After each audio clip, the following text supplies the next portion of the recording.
ശ്രീ പ്രശാന്ത്, ഈ പാക് അധിനിവേശ കാശ്മീരിൽ ഇപ്പോൾ നടക്കുന്ന പ്രശ്നങ്ങൾ എന്തൊക്കെയാണ്?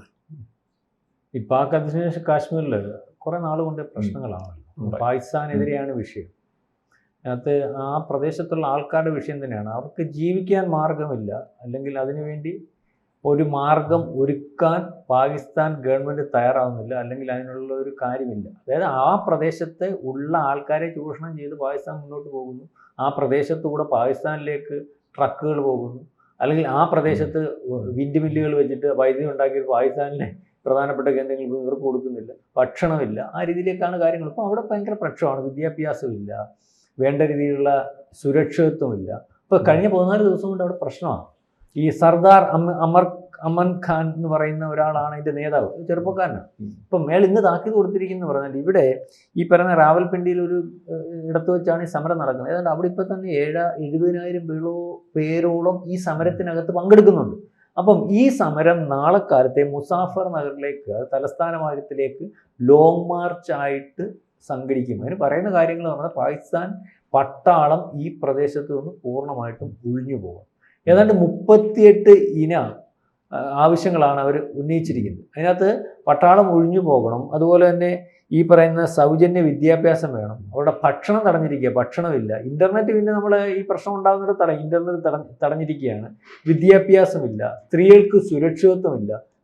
ഈ രീതിയിലേക്ക് 38 ഇനമാണ്. ഈ കാര്യങ്ങൾ ചെയ്യണം. അതുപോലെ തന്നെ ആ പ്രദേശത്തു നിന്ന് ഒരുപക്ഷെ പട്ടാളം ഇറങ്ങിപ്പോകണം. പട്ടാളക്കാരെ വെച്ചിട്ട് ഈ പട്ടാളത്തിൻ്റെ തേർവാഴ്ചയോടുകൂടിയ പ്രദേശവാസികളെ അടിച്ചമർത്തി ഒരുപക്ഷെ ആ പ്രദേശത്തെ ഈ ധാതു സമ്പത്തുകൾ ഉൾപ്പെടെ കൊള്ളയടിച്ചുകൊണ്ട് പോകുന്ന ഒരവസ്ഥ. മാത്രമല്ല ഇവിടെ ചൈനയുടെ അധിനിവേശമുണ്ട് വളരെ കൃത്യമായിട്ട്. പ്രദേശത്ത് ചൈനയ്ക്ക് ഈ പ്രദേശത്ത് യഥാർത്ഥത്തിൽ പാകിസ്ഥാന്റെ പ്രദേശം അല്ലല്ലോ.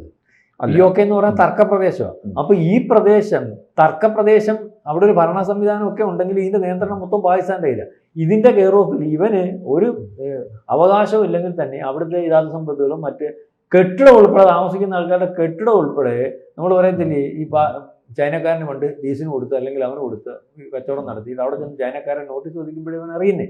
ആ രീതിയിലേക്ക്. അപ്പോൾ ചൈനയുടെ അധിനിവേശം മാറണം, അല്ലെങ്കിൽ മാറ്റണം. പാകിസ്ഥാൻ പട്ടാളത്തിൻ്റെ എന്ന് പറഞ്ഞാൽ പാകിസ്ഥാൻ പട്ടാളം പേടിപ്പിക്കുമെന്ന് വേണ്ട, ഞങ്ങൾ പേടിക്കത്തൊന്നുമില്ല. ഇപ്പം തന്നെ അവിടെ ഏതാണ്ട് അവരുടെ ഔദ്യോഗിക കണക്കനുസരിച്ച് 58 പേര് മരിച്ചു കഴിഞ്ഞു. അപ്പം 58 പേര് അവർ പറഞ്ഞേക്കാം, 58 അല്ല 500 അല്ല മരിച്ചേക്കുന്നത്. അപ്പോൾ UN ഇടപെടൽ വേണമെന്ന് പറഞ്ഞു. പറഞ്ഞത് UN ഒന്നും ഇടപെടാൻ സാധ്യതയില്ല. UN ഇടപെടാൻ സാധ്യതയില്ലെന്ന് പറയാം. UN ഇടപെടുന്നത് പാകിസ്ഥാനിന് പാക് അധിനിവേശ കാശ്മീരിൽ UN ഇടപെട്ട് പോകുന്ന ഒരു അവസ്ഥ വന്നാൽ, ഇതുപോലെ 100 ഇടത്ത് പാകിസ്ഥാന് നമ്മുടെ ബോർഡറിൽ അല്ലെങ്കിൽ ഇന്ത്യ ലോകത്ത് പലയിടത്തും ഇതുപോലെ പ്രശ്നങ്ങൾ തീർക്കാനുള്ള പ്രദേശങ്ങളുണ്ട്. അപ്പോൾ അതിനകത്ത് യുവണത്തിനകത്ത് ഇടപെട്ട ബാക്കിയുള്ളതിനകത്തും ഇടപെടേണ്ട രീതിയിലേക്ക് വരും. മാത്രവുമല്ല, നമ്മൾ വിചാരിക്കുന്നത് പോലെ ഇന്ത്യ മഹാരാജ്യത്തിൻ്റെ പുരോഗതിക്ക് തടസ്സം നിൽക്കുന്ന ഏതെങ്കിലും ഒരു അവസരം ഉണ്ടാക്കിയാൽ ആ അവസരത്തിന് വേണ്ടി നോക്കിയിരിക്കുന്ന ഒരു രാജ്യവും അല്ലെങ്കിൽ ചൈനയ്ക്ക് താല്പര്യമാണത്. ഇതിനകത്ത് ഇതൊരു വിഷയം ഉരുത്തിരിഞ്ഞ് അവിടെ ഒരു സംഘർഷം ഉണ്ടായി. ആ സംഘർഷത്തിനകത്തു നിന്ന് അവിടെ നിന്നുള്ള ഭീകരന്മാരെല്ലാം കൂടെ അതിർത്തി കടന്ന് ഇങ്ങോട്ട് കയറി വന്നു. അവിടെ വിഷയം നാളെ പട്ടാളം പോലീസ് യുവമാർക്ക് വേറൊന്നുമില്ലല്ലോ.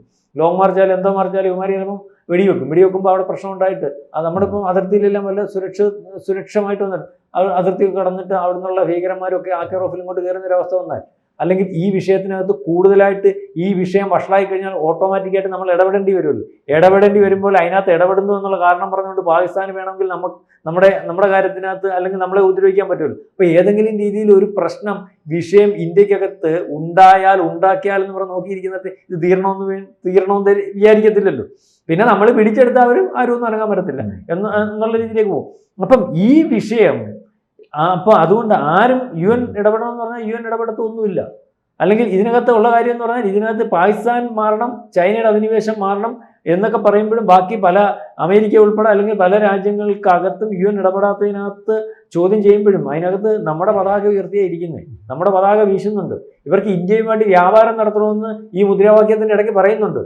അപ്പം ഇപ്പം നടക്കുന്ന സമരത്തിൻ്റെ ഇടയ്ക്ക് ഇന്ത്യയുടെ കൂടെ പോരണമെന്ന് പരസ്യമായിട്ട് പറയാൻ പറ്റുന്ന ഒരു അവസ്ഥയില്ലല്ലോ. അവർക്ക് അവിടെ സ്വാതന്ത്ര്യമായിട്ട് ജീവിക്കാനുള്ള അവസരം വേണമെന്ന് പറഞ്ഞ് സമരം ചെയ്തതിന് ശേഷം അവിടുത്തെ ഹിതപരിശോധന നടത്തുകയോ അല്ലെങ്കിൽ മറ്റേതെങ്കിലും കാര്യങ്ങൾ വെച്ചിട്ട് അല്ലെങ്കിൽ അവർ സ്വാതന്ത്ര്യമായി കഴിഞ്ഞിട്ട് അവർക്ക് അതിന് തീരുമാനം എടുക്കാൻ പറ്റുന്ന ഒരു രീതി ഉണ്ടല്ലോ. നമ്മളിപ്പോൾ POKയുടെ പുറകെ നിൽക്കുന്നില്ല, പിന്നിൽ നിൽക്കുന്നില്ല. യഥാർത്ഥത്തിൽ നമ്മൾ പിടിച്ചെടുക്കാനും നിൽക്കുന്നില്ല. ഇത് അടന്നിഞ്ഞ് വരുമെന്നറിയാം. മനസ്സിലായി. POK അടന്ന് വരാനുള്ള സാധ്യത എന്ന് പറഞ്ഞാൽ POK പാക് ഒക്കുപൈഡ് കാശ്മീരിന്റെ തൊട്ടടുത്ത് തന്നെ സാറേ നമ്മുടെ ഇരിക്കുന്ന കാശ്മീരിലെ ബന്ധുക്കളും ഒക്കെ ഇപ്പൊ അവർ അധിനിവേശം നടത്തിയിരിക്കുന്ന പ്രദേശം നമുക്ക് പിടിച്ചെടുക്കാൻ കഴിയും. അല്ല, പിടിച്ചെടുക്കാൻ ഈസിയായിട്ട് കഴിയും. ഈസിയായിട്ട് കഴിയും. കാരണം ഈസിയായിട്ട് കഴിച്ചാൽ നമ്മൾ അതിനകത്ത് നിൽക്കുന്നില്ല. അവിടെ ഇപ്പം പാകിസ്ഥാൻ ചെയ്തിരിക്കുന്ന കാര്യം എന്ന് പറഞ്ഞാൽ അവരുടേതല്ല. എന്ത് വിധ്വംസ പ്രവർത്തനം നടത്തുന്നതിന് വേണ്ടി പാകിസ്ഥാൻ POK ഉപയോഗിക്കുന്നത്. കാരണം UN ഉൾപ്പെടെ ഉള്ളിടത്തോട്ട് ചെല്ലുമ്പോൾ എന്ത് നിങ്ങൾ പാകിസ്ഥാൻ അവിടെ ഭീകരവാദികളെ കയറ്റി, അത് ഞങ്ങൾക്കറിയത്തില്ല സാറേ, ഇത് POK എന്നാണ് കയറിയത്. POK ഏതാ? അത് സ്വതന്ത്രമായിട്ട് കിടക്കുന്നത് തർക്കപ്രദേശമല്ലേ. അവിടുത്തെ കോടതി ഉൾപ്പെടെ പറഞ്ഞിട്ടുണ്ടല്ലോ ഇപ്പൊ നേരത്തെ, POKക്കകത്ത് ഞങ്ങൾക്ക് ഇടപെടാൻ പറ്റത്തില്ല, യഥാർത്ഥത്തിൽ ഇടപെടാം. അപ്പൊ അതിനുവേണ്ടി ഇവർ ഉപയോഗിച്ചിട്ടുണ്ട്. അവിടെ ഈ ഭീകരവാദികൾ, അവരുടെ ക്യാമ്പുകൾ, ഇതുപോലെ ഉള്ള പ്രശ്നങ്ങളൊക്കെ കാലങ്ങളായിട്ട് നടത്തിക്കൊണ്ടിരിക്കുന്നല്ലേ. അപ്പൊ പക്ഷേ ഈ ഖൈബർ പത്തൂൺ മേഖലയിൽ നിന്നും അല്ലെങ്കിൽ അഫ്ഗാനിസ്ഥാന്റെ ഇടപെടിയിലും ഒക്കെ വരുമ്പം അതിൽ നിന്ന് അവിടെ നിന്ന് ഇങ്ങോട്ട് ആളിനെ കയറി ഇവിടെ ഇവന്മാരെ കാച്ചുന്നുണ്ട്. പാകിസ്ഥാൻ ഭീകരവാദികളൊക്കെ അടിച്ചു ഓടിക്കുന്നുണ്ട്. കാരണം അവന്മാർ അങ്ങോട്ടും ഇങ്ങോട്ടും മറ്റേതും ഭീകരമാണെങ്കിലും ഈ അഫ്ഗാന്റെ ഭാഗമായിട്ടിരിക്കുന്ന അവന്മാരിപ്പം നമുക്ക് അനുകൂലമാണ്. നാളെ കാലത്ത് എങ്ങനെയാവുമെന്ന് അറിയത്തില്ല. ഇപ്പൊ POKക്കകത്ത് വരുന്ന സംഘർഷത്തിനകത്തും അല്ലെങ്കിൽ ഈ സമരത്തിന്റെ കൂടെ ഒക്കെ അഫ്ഗാനിസ്ഥാനിൽ നിന്നുള്ള ഖൈബർ പത്തൂൺ മേഖലയിൽ നിന്നുള്ള ആൾക്കാരുടെ നല്ല പിന്തുണയുണ്ട്. ബലൂചിസ്ഥാൻ മേഖലയിൽ നിന്നുള്ള പിന്തുണയുണ്ട്. അപ്പൊ ഈ രീതിയിലേക്ക് അവർ വരുന്നതിന് പിന്തുണയുണ്ട്. അപ്പം ഇപ്പം അവർ അവരുടെ കൂടെ. അപ്പം അതിനുശേഷം അവിടെ വന്നു കഴിഞ്ഞതിന് ശേഷം ഞാൻ പറഞ്ഞ പിടിച്ചെടുക്കത്തിന് നമുക്ക് താല്പര്യം ഇല്ലാത്തതുകൊണ്ടല്ല. ഇതില് ഇപ്പൊ ഇരിക്കുന്ന രീതി നമ്മളെടുത്തോട്ട് വന്ന നാളെ തലവേനാണ്. ഭീകരന്മാരെ കൊണ്ട് ഇതിനകത്തുള്ളവനെ നമ്മൾ വെളിയിൽ ചാടിക്കാൻ നിൽക്കുക. വെളിയിൽ നിന്ന് കയറിയവന്മാർ ഇവനെ കൂടെ ആ പ്രദേശം കൂടെ വന്നിട്ട് അവിടെ കുറെ ഭീകരന്മാരെ കൂടെ ആയിരിക്കും വരുന്നെങ്കിൽ നമ്മുടെ ആരും ഒന്ന് ആലോചിച്ച് നോക്കി. അപ്പൊ ഇതൊന്ന് ഫിൽട്ടർ ചെയ്ത് അടി നടക്കുമ്പോൾ പാകിസ്ഥാനിലോട്ടുള്ളവൻ 2000 തിരിയൊന്നും കാണുമ്പോൾ പാകിസ്ഥാനിലോട്ട് പോകുമല്ലോ, അല്ലെങ്കിൽ അവന്റെ ഭാഗമായിട്ടേക്കണോ പോകുമല്ലോ. പിന്നെ നുഴഞ്ഞു കയറി പണി ചെയ്തിട്ട് പോകണ്ടല്ലേ കയറത്തുള്ളൂ. അപ്പൊ ആ രീതിയിലേക്ക് കാര്യങ്ങൾ. അതുകൊണ്ടാണ് ഇപ്പൊ നമ്മുടെ ജയശങ്കർ ഉൾപ്പെടെ ഉള്ളവരും അല്ലെങ്കിൽ രാജ്നാഥ് സിംഗ് ഉൾപ്പെടെ ഉള്ളവരും ഇപ്പൊ പാക് ഒഴിപ്പിക്കൽ കാശ്മീർ ഒന്നും പറയുന്നില്ലല്ലോ. അല്ല, അതിനെക്കുറിച്ച് വലിയ വേവലാതി വേവലാതിയല്ല, അവർ ആ പേരും പറയുന്നില്ല. ഇപ്പൊ നമ്മളായിട്ട് അവർ അംഗീകരിച്ചേക്കുക. കഴിഞ്ഞ പ്രാവശ്യം ഈ അഫ്ഗാനിസ്ഥാനിൽ നിന്ന് പ്രതിരോധ മന്ത്രിയൊക്കെ ഇവിടെ വന്നപ്പം നമ്മുടെ അതിർത്തി രാജ്യത്തിന്റെ പ്രതിരോധ മന്ത്രി വന്നെന്നല്ലേ സംഭവം. അപ്പൊ പാക് ഒഴിപ്പിക്കൽ കാശ്മീർ നമ്മുടെ ഭാഗമായാലേ അഫ്ഗാനിസ്ഥാൻ നമ്മുടെ അതിർത്തി പ്രദേശം ആകത്തുള്ളൂ. അപ്പൊ അതിന്റെ അർത്ഥം ഇൻഡയറക്റ്റ് ആയിട്ട് നമ്മൾ പറയുന്നതൊക്കെ അല്ലല്ലോ. പ്രധാനമന്ത്രിയും ഈ പറയുന്ന പ്രതിരോധ മന്ത്രിയൊക്കെ ഒരു കാര്യം പറഞ്ഞാൽ അതിനകത്ത് ഇരിക്കുന്നതിനും ഇണീക്കുന്നതിനും ആക്ഷൻ കാണിക്കുന്നതിനും വരെ അർത്ഥമുള്ള ആണല്ലോ, അത്രയ്ക്ക് പ്രോട്ടോകോൾ ഉള്ളവരാണല്ലോ. അതിന്റെ അർത്ഥം എന്ന് പറഞ്ഞാൽ പാക് ഒഴിപ്പിക്കൽ കാശ്മീർ നമ്മുടേതായിട്ട് കൊണ്ടേക്കുക. ഇനിയിപ്പം അതിന്റെ സമയമാകുമ്പം രാജ്നാഥ് സിംഗ് പറഞ്ഞതുപോലെ അത് ഇതിനോടങ്ങ് ചേർന്നോളും. ആ രീതിയിലേക്കുള്ള കാര്യങ്ങൾ ഉരുത്തിരിക്കാൻ ഇന്ത്യക്കകത്ത് നിന്നുകൊണ്ട് ഒരുപക്ഷെ ഇന്ത്യക്ക് കഴിയുന്നു എന്ന് വേണം കരുതാൻ. ഒരുപക്ഷെ അവിടെ നടക്കുന്ന അതിനകത്ത് നടക്കുന്ന കലാപവും ആ കലാപത്തിന് ഇത്ര ശക്തിയും ആ പ്രക്ഷോഭത്തിനകത്തുനിന്ന് പുറകോട്ട് മാറാത്തതിൻ്റെയൊക്കെ പുറകിൽ ആരെങ്കിലുമൊക്കെ ഇന്ത്യ ഉണ്ടെന്ന് വിചാരിച്ചാൽ ഒന്നും പറയാൻ പറ്റത്തില്ല. നമുക്കറിയത്തില്ല. നമ്മളും ഇങ്ങനെ ഓരോരുത്തർ പറയുന്നത് ഇതിൻ്റെയൊക്കെ പുറകിൽ ഇന്ത്യ കാണും. ഇപ്പോൾ ബലൂചിസ്ഥാനിനകത്ത് നടക്കുന്ന പ്രശ്നത്തിന്റെ പുറകിൽ ഇന്ത്യ ഉണ്ട്, അല്ലെങ്കിൽ മറ്റ് പലയിടത്തും നടക്കുന്ന വിഷയത്തിന്റെ പുറകിൽ ഇന്ത്യ ഉണ്ട്. അജ്ഞാതന്മാരെ വിടുന്നത് ഇന്ത്യയാണ്. ഇന്ത്യ ഒന്നും സംഭവിച്ചിട്ടുമില്ല, ഇതിന് തെളിവില്ല. നമ്മൾ ഇങ്ങനെ കേൾക്കുന്നു, നമ്മൾ അതുകൊണ്ട് പറഞ്ഞു. അത്രേ ഉള്ളൂ. കൂടുതൽ വാർത്തകളും വിശേഷങ്ങളും നിങ്ങളിലേക്ക് എത്താൻ ABC മലയാളം സബ്സ്ക്രൈബ് ചെയ്യുക, ബെൽ ബട്ടണും അമർത്തുക.